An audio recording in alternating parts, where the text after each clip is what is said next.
नमस्कार दोस्तों, एक बार फिर से स्वागत है आपका हमारे YouTube channel Pandey study centre में। आशा करता हूं आप लोग सब स्वस्थ होंगे और काफ़ी अच्छी आपकी स्टडी चल रही होगी। तो आज की वीडियो दोस्तों संविधान सभा से जो भी रिलेटेड क्वेश्चन हैं वो इसमें देखेंगे इस वीडियो में। इससे पहले मैंने भारत का संवैधानिक इतिहास जो टॉपिक था वो मैंने उसमें सारे उसके जो भी क्वेश्चन थे मैंने कवर कराए हैं। 30 क्वेश्चन मैंने उसके अंतर्गत कराए हैं दोस्तों, जो कि इम्पोर्टेंट जो एग्ज़ाम के पॉइंट ऑफ व्यू से इम्पोर्टेंट थे, जो कि मैंने 30 क्वेश्चन कराए हैं। अगर आपने वीडियो वॉच नहीं करी है तो डिस्क्रिप्शन में प्लेलिस्ट का लिंक दे दूंगा, जो कि भारतीय संविधान से जो भी प्रश्न बनते हैं एक प्लेलिस्ट ही बनाई है दोस्तों मैंने, ठीक है। तो यहाँ पे हम सारी वीडियो अपलोड करेंगे जो भी संविधान से रिलेटेड है उनको, ठीक है। भारतीय राज्य व्यवस्था से जो भी क्वेश्चन बनते हैं एग्जाम में वह हम कवर करेंगे। तो आज की वीडियो में दोस्तों संविधान सभा से जो भी प्रश्न बनते हैं उसको इस वीडियो में हम देखेंगे दोस्तों, वन लाइनर के तौर पे देखेंगे, ठीक है। ज़्यादा डिटेल में नहीं, डिटेल में तो आप बुक से भी पढ़ते होंगे, यहाँ पे सिर्फ आपको ऑब्जेक्टिव लगाने हैं दोस्तों, ठीक है। तो पहला प्रश्न यहाँ पे देखेंगे, निम्नलिखित में से 1922 ईस्वी में निम्नलिखित में से किसके द्वारा यह उद्गार व्यक्त किया गया कि भारतीय संविधान भारतीयों की इच्छा अनुसार होगा। तो किसके अनुसार यह उद्गार व्यक्त किया गया? तो इसका आंसर होगा दोस्तों महात्मा गांधी के द्वारा यह कहा गया 1922 ईस्वी में, ठीक है। अगला क्वेश्चन है, 1924 ईस्वी में किसके द्वारा ब्रिटिश सरकार से यह मांग की गई कि भारतीय संविधान के निर्माण के लिए संविधान सभा का गठन किया जाए? तो यह किसने मांग की थी 1924 में, ठीक है।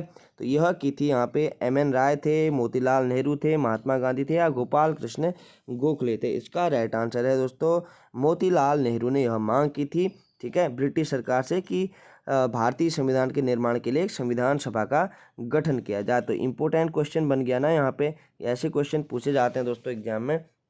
1924 में इन्होंने यह मांग की थी। आगे, संविधान सभा के विचार का औपचारिक रूप से प्रतिपादन किसके द्वारा किया गया?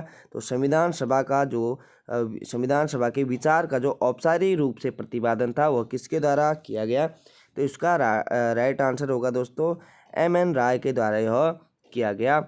अगला है, संविधान सभा को किसने मूर्त रूप प्रदान किया? तो संविधान सभा को किसने मूर्त रूप प्रदान किया दोस्तों? तो जवाहरलाल नेहरू ने इसको मूर्त रूप प्रदान किया।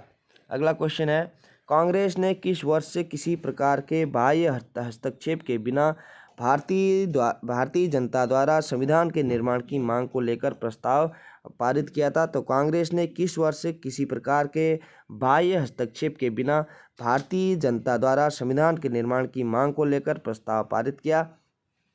तो कब किया था दोस्तों? यह किया था यहाँ पे 1936 ईस्वी में, ठीक है, 1936 ईस्वी में।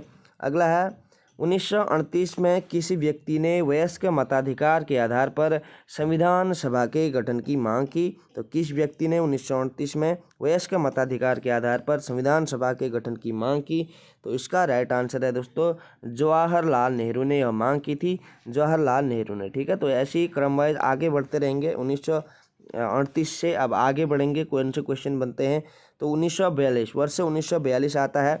तो किस योजना के तहत यह स्वीकार किया गया कि भारत में एक निर्वाचित संविधान सभा का गठन होगा जो युद्धोपरांत संविधान का निर्माण करेगी, जो युद्ध के बाद संविधान का निर्माण करेगी? तो इसका राइट आंसर होगा दोस्तों क्रिप्स मिशन जो था, क्रिप्स योजना जो थी उसके अंतर्गत यह स्वीकार किया गया कि भारत में एक निर्वाचित संविधान सभा का गठन होगा जो युद्धोपरांत संविधान का निर्माण करेगी, ठीक है। तो इम्पोर्टेंट क्वेश्चन है, आगे देखेंगे दोस्तों। संविधान सभा के गठन की मांग सर्वप्रथम 1885 में किसके द्वारा प्रस्तुत की गई? तो किसके द्वारा प्रस्तुत की गई दोस्तों संविधान सभा के गठन की मांग सर्वप्रथम 1895 में? या तो संविधान सभा के गठन की मांग सर्वप्रथम 1895 में किसके द्वारा प्रस्तुत की गई दोस्तों? तो सर्वप्रथम की गई दोस्तों बाल गंगाधर तिलक के द्वारा 1895 में। इसका राइट आंसर होगा बाल गंगाधर तिलक। अगला है, भारत की संविधान सभा गठित करने का आधार क्या था? तो भारत की संविधान सभा गठित करने का जो आधार था, भारत की राष्ट्रीय कांग्रेस का प्रस्ताव था, या कैबिनेट मिशन प्लान 1946 था, या भारत डोमिनियन के प्रांतीय राज्य विधानमंडल के प्रस्ताव, या फिर भारतीय स्वतंत्रता अधिनियम 1947? तो इसका राइट आंसर क्या होगा दोस्तों? Cabinet mission cabinet mission plan 1946 इसका क्या था दोस्तों, गठित करने का आधार था भारत के संविधान सभा का। आगे है, संविधान सभा का निर्माण किस योजना के तहत किया गया था। तो संविधान सभा का जो निर्माण था वह किस योजना के तहत किया गया था। तो अभी हमने जस्ट ऊपर यह क्वेश्चन देखा था, तो कैबिनेट मिशन योजना के अंतर्गत यह किया गया था, कैबिनेट मिशन योजना के अंतर्गत।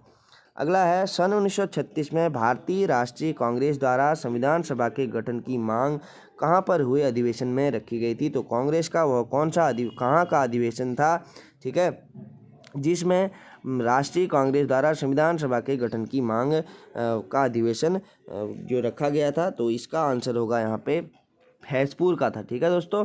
फैजपुर में जो था, जो फैजपुर में कांग्रेस का अधिवेशन हुआ था, उसके अंतर्गत संविधान सभा के गठन की मांग रखी गई थी। आगे देखेंगे, कैबिनेट मिशन योजना के अनुसार संविधान सभा में कुल कितने सदस्य होते थे।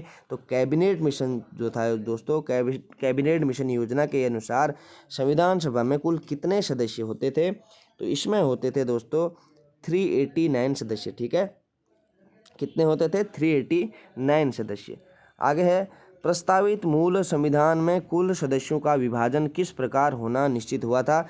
तो जो प्रस्तावित मूल संविधान था उसमें कुल सदस्यों का विभाजन किस प्रकार होना निश्चित हुआ था। तो इसका क्या होगा दोस्तों, ब्रिटिश प्रांतों के 292 प्रतिनिधि बिल्कुल थे, देशी रियासतों के 93 प्रतिनिधि थे, मुख्य कमिश्नरी क्षेत्रों के 4 प्रतिनिधि थे दोस्तों, ठीक है। तो उपयुक्त सभी इसका राइट आंसर होगा, उपयुक्त सभी। अगला है क्वेश्चन, संविधान सभा में विभिन्न प्रांतों के लिए 292 सदस्यों का निर्वाचन होना था, इनमें से कांग्रेस के कितने प्रतिनिधि जो थे निर्वाचित होकर आए थे। तो 292 में से कितने कांग्रेस के प्रतिनिधि निर्वाचित होकर आए थे। तो इसका राइट आंसर होगा दोस्तों, तो 208 जो प्रतिनिधि थे वह कांग्रेस के थे, ठीक है, कांग्रेस के प्रतिनिधि थे 208। आगे देखेंगे दोस्तों अगला क्वेश्चन यहाँ पे, ठीक है, पुनर्गठन के फलस्वरूप वर्ष 1947 में संविधान सभा के सदस्यों की संख्या कितनी रह गई। तो 1947 में कब कितनी रह गई दोस्तों, तो 299 संविधान सभा के सदस्यों की संख्या रह गई थी। अगला है, संविधान सभा पुनर्गठित में देशी रियासतों के लिए कितने प्रतिनिधि थे। तो संविधान सभा जब पुनर्गठित थी में इसमें देशी रियासतों के कितने प्रतिनिधि थे दोस्तों।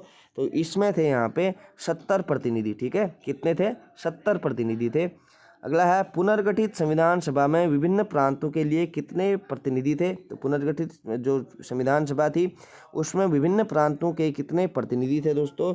तो इसका राइट आंसर है 229 यानी कि 229 सदस्य थे, 229 प्रतिनिधि थे, ठीक है।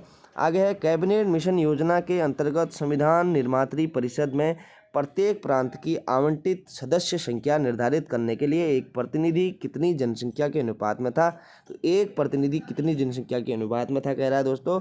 कैबिनेट मिशन योजना के अंतर्गत संविधान निर्मात्री परिषद में प्रत्येक प्रांत की आवंटित सदस्य संख्या में, ठीक है, निर्धारित करने के लिए एक प्रतिनिधि कितनी जनसंख्या के अनुपात में था। तो इसका राइट आंसर होगा प्रत्येक व्यक्ति दोस्तों 10 लाख व्यक्ति के अनुपात में था, यानी कि 10 लाख जनसंख्या में एक प्रतिनिधि होगा, ठीक है। जो अभी वर्तमान में संसद की जो व्यवस्था है, ठीक है, एक सांसद अगर हम देखते हैं, अगर एक सांसद अगर लोकसभा में जाता है तो वो भी 10 लाख जनसंख्या उसको चुनती है, उसके बाद वह यहाँ पे लोकसभा में या संसद में जाता है एक सांसद, ठीक है। तो वहीं से ये क्रम स्टार्ट हो गया था। आगे है, संविधान सभा के सदस्यों को निम्न में से किसने प्रत्यक्ष रूप से निर्वाचित किया था। तो संविधान सभा के सदस्यों को निम्न में से किसने प्रत्यक्ष रूप से निर्वाचित किया था। तो इसका राइट आंसर होगा यहाँ पे प्रांतों की विधानसभाओं ने यहाँ पे प्रत्यक्ष रूप से निर्वाचित किया था। अगला है, संविधान सभा में किस प्रांत का प्रतिनिधित्व सबसे अधिक था। तो संविधान सभा में किस प्रांत का प्रतिनिधित्व सबसे अधिक था कह रहा है। तो इसका राइट आंसर होगा दोस्तों हमारा संयुक्त प्रांत का सबसे अधिक प्रतिनिधित्व था, किसका, संयुक्त प्रांत का। इंपॉर्टेंट क्वेश्चन है दोस्तों, एग्जाम में यहीं से बनते हैं क्वेश्चन। आगे, संविधान सभा में किस देशी रियासत के प्रतिनिधि ने भाग नहीं लिया था? तो कौन सा वह देशी रियासत थी दोस्तों जिसने संविधान सभा में भाग नहीं लिया था? तो इसका राइट आंसर होगा हैदराबाद ने संविधान सभा में भाग नहीं लिया था दोस्तों, हैदराबाद ने। आगे, भीमराव अंबेडकर का संविधान सभा में निर्वाचन हुआ था, तो कहाँ से इनका निर्वाचन हुआ था संविधान सभा में? भीमराव अंबेडकर का, ठीक है, तो इनका हुआ था पश्चिम बंगाल से, ठीक है, कहाँ से हुआ था? पश्चिम बंगाल से। आगे है, मुस्लिम लीग ने किस कारण संविधान सभा का बहिष्कार किया? तो मुस्लिम लीग ने किस कारण, वह कौन सा कारण है जो मुस्लिम लीग ने संविधान सभा का बहिष्कार किया? तो इसका राइट आंसर देखते हैं दोस्तों। क्या मुस्लिम लीग संविधान सभा का अध्यक्ष किसी मुस्लिम को बनाना चाहता था? क्या यह सही है? सही नहीं है दोस्तों। मुस्लिम लीग को संविधान सभा में उचित प्रतिनिधित्व नहीं मिला था। क्या मुस्लिम लीग मुस्लिमों के लिए एक अलग संविधान सभा चाहता था, या उपयुक्त सभी? तो इसका राइट आंसर होगा दोस्तों, क्यों इन्होंने संविधान सभा का बहिष्कार किया? क्योंकि यह चाहते थे, मुस्लिम लीग चाहती थी कि मुस्लिमों के लिए एक अलग संविधान सभा का गठन किया जाए, ठीक है, तो इसलिए इन्होंने इसका बहिष्कार किया था संविधान सभा का। आगे, संविधान सभा का चुनाव निम्न में से किस आधार पर हुआ था? तो किस आधार पर हुआ था दोस्तों? समान अधिकार, सर्व मताधिकार, या वर्गीय मताधिकार, या सीमित मताधिकार? तो किस आधार पर हुआ था यहाँ पे? तो यह हुआ था वर्गीय मताधिकार, ठीक है, वर्गीय मताधिकार के आधार पर यहाँ पे संविधान सभा का चुनाव हुआ था। आगे, संविधान सभा के सदस्य प्रतिनिधि थे, तो संविधान सभा के जो सदस्य प्रतिनिधि थे दोस्तों, तो वह थे जनता द्वारा अप्रत्यक्ष निर्वाचित, ठीक है, जनता द्वारा अप्रत्यक्ष निर्वाचित जो थे संविधान सभा के सदस्य प्रतिनिधि थे।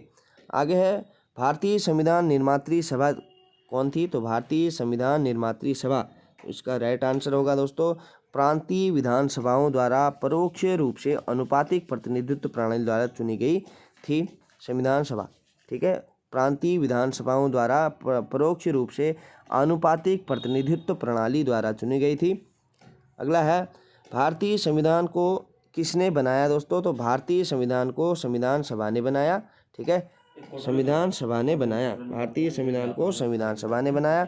आगे, संविधान सभा के लिए चुनाव कब संपन्न हुए दोस्तों? तो संविधान सभा के लिए चुनाव यहाँ पे 1946 में संपन्न हुए। कब हुए? 1946 में। आगे, भारतीय संविधान सभा की स्थापना कब हुई? तो भारतीय संविधान सभा की स्थापना कब हुई दोस्तों? तो भारतीय संविधान सभा की स्थापना होती है यहाँ पे 9 दिसंबर 1946 को। इम्पोर्टेंट क्वेश्चन है, 9 दिसंबर 1946 को इसकी स्थापना होती है संविधान सभा की।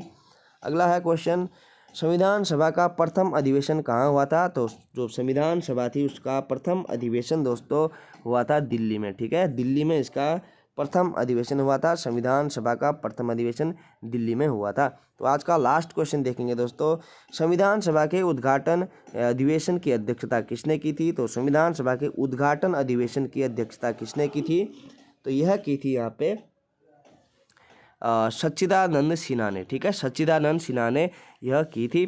तो आज की वीडियो में दोस्तों 31 क्वेश्चन थे। अगर हेल्पफुल लगे तो कमेंट करके ज़रूर से बताएं, और नेक्स्ट वीडियो में इससे आगे के क्वेश्चन करवाऊंगा, ठीक है। संविधान सभा से इसमें कम से कम 74 से 75 क्वेश्चन दिए गए हैं जो कि इम्पोर्टेंट होते हैं। अगर आप यहाँ से ये सारे कवर करते हैं तो अगर संविधान सभा से कोई भी क्वेश्चन वहाँ पे बनता है एग्जाम में तो आप निश्चित तौर पे उसको सही बना के आएंगे दोस्तों, ठीक है। और प्रैक्टिस सेट लगाते रहें, और ऐसे ही निरंतर मैं वीडियो देता रहूँगा, संविधान की भी, भारतीय इतिहास की भी, ठीक है। और उत्तराखंड का तो हमारा सिलेबस चल ही रहा है। तो आशा करता हूँ वीडियो अच्छी लगी होगी दोस्तों। अच्छी लगी तो अपने दोस्तों के साथ भी ज़रूर से वीडियो शेयर करें जो भी गवर्नमेंट जॉब की तैयारी करते हैं, ठीक है। तो मिलते हैं दोस्तों अगली वीडियो में, तब तक के लिए अपना ध्यान रखें। धन्यवाद।